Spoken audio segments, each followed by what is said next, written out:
10 seat पर चुनाव होने जा रहा है। 10 का 10 सीट हम लोग एनडीए चुनाव जीतेंगे। एगो विधायक कहाँ चल गया था राज्यसभा में, वो तो जय चलिए ना गया था बम्बई घूमने, तो नहीं तो चल जाएगा बम्बई इलाहाबाद घूमने।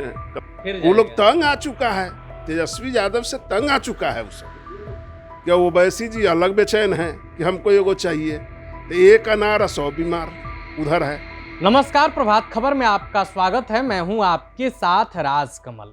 बिहार में सियासी पारा हाई हो गया है, गर्मी का मौसम है और राजनीतिक गलियारों का भी तापमान बढ़ा हुआ है। वजह है एमएलसी चुनाव। 9 सीटों पर एमएलसी का चुनाव होना है, 1 सीट पर उपचुनाव होना है नीतीश कुमार के सीट पर। हमारे साथ बातचीत करने के लिए नीतीश कुमार के करीबी और जेडीयू से विधायक पंकज मिश्रा जी हैं।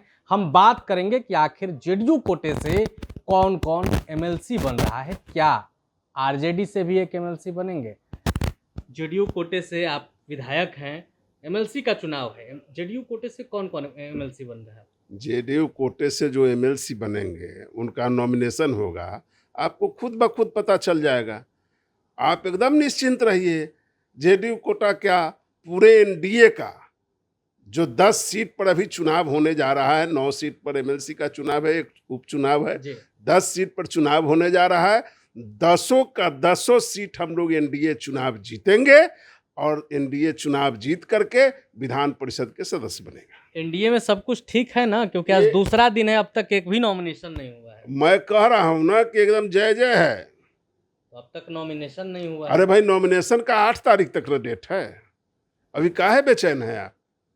बेचैन होने की जरूरत क्या है? इसमें नॉमिनेशन हो जाएगा, सीट भी हम लोग जीत जाएंगे, 10 के 10 सीट चुनाव जीत जाएंगे। नहीं, लेकिन जेडीयू में भी कई नामों पर खींचतान जारी है। शीर्ष नेतृत्व का काम है नाम तय करना। हम लोग उस नाम से कोई मतलब नहीं रखते। शीर्ष नेतृत्व अपना नाम तय करेंगे और हमारा काम है वह नाम तय करने का अधिकार माननीय मुख्यमंत्री, पूर्व मुख्यमंत्री श्री नीतीश कुमार जी का है, जो हमारे पार्टी के राष्ट्रीय अध्यक्ष हैं। वह नाम तय करेंगे। हम लोग इतना जानते हैं कि हम लोग 9 आ 1 10, 10 के 10 सीट हम लोग चुनाव जीतेंगे। नहीं, लेकिन आरजेडी तो एक जीत जाएगी, उसके पास भी 25 विधायक है। कहाँ 25 गो विधायक है? एगो विधायक कहाँ चल गया था राज्यसभा में, वो तो जय चलिए ना गया था बम्बई घूमने, तो नहीं तो चल जाएगा बम्बई इलाहाबाद घूमने, कलकत्ता घूमने। मतलब फिर से खेला करने के फिराक में है आप? हम लोग काहे खेला करेंगे? वो लोग अपने भाग जाता है तो हम क्या करें? वो लोग अपने चल जाता है, हम लोग काहे खेला करने जाएंगे? फिर वो लोग तंग आ चुका है, तेजस्वी यादव से तंग आ चुका है। वो सब आरजेडी के सारे विधायक तंग आ चुका है।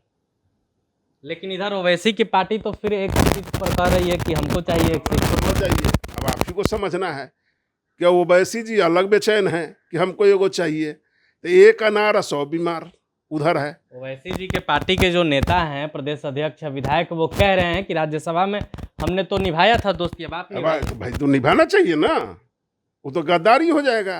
अगर ओवैसी के पार्टी के साथ नहीं रहेंगे तेजस्वी जी तो गद्दारी होगा, तो निभाना चाहिए उनको। तेजस्वी को दोस्ती निभाना चाहिए है? मगर वो तो निभाएगा नहीं, वो तो जिंदगी में कभी किसी के साथ निभाता नहीं है दोस्ती तेजस्वी जी। तो मैं आपको आज कह रहा हूं कि उनके भी सारे विधायक उनसे उब चुके हुए हैं और मतदाता तो उब ही चुका है। साथ में जो उनके जो विधायक हैं, चाहे उनके जो कार्यकर्ता है, वो भी उनसे उब चुके हुए हैं। एक सुनील सिंह का नाम बार बार आ रहा है। सुनील सिंह राबड़ी आवास भी पहुंचे थे, आरजेडी कार्यालय भी पहुंचे थे। सुनील सिंह तो इसी बराबर दौड़ते रहते हैं। वो तो बिस्कोमान का भी चुनाव लड़े थे, तो क्या हाथ हुआ बिस्कोमान में, सब आपको ना पता है क्या सुनील बाबू का? तो देखिए, आपने जेडीयू विधायक पंकज मिश्रा को सुना। इन्होंने साफ साफ स्पष्ट कह दिया है कि 9 सीटों पर जो चुनाव होने वाला है और 1 सीट पर उपचुनाव, 10 सीट एनडीए जीतेगी। 10 पर एनडीए के ही सदस्य होंगे विधान परिषद के।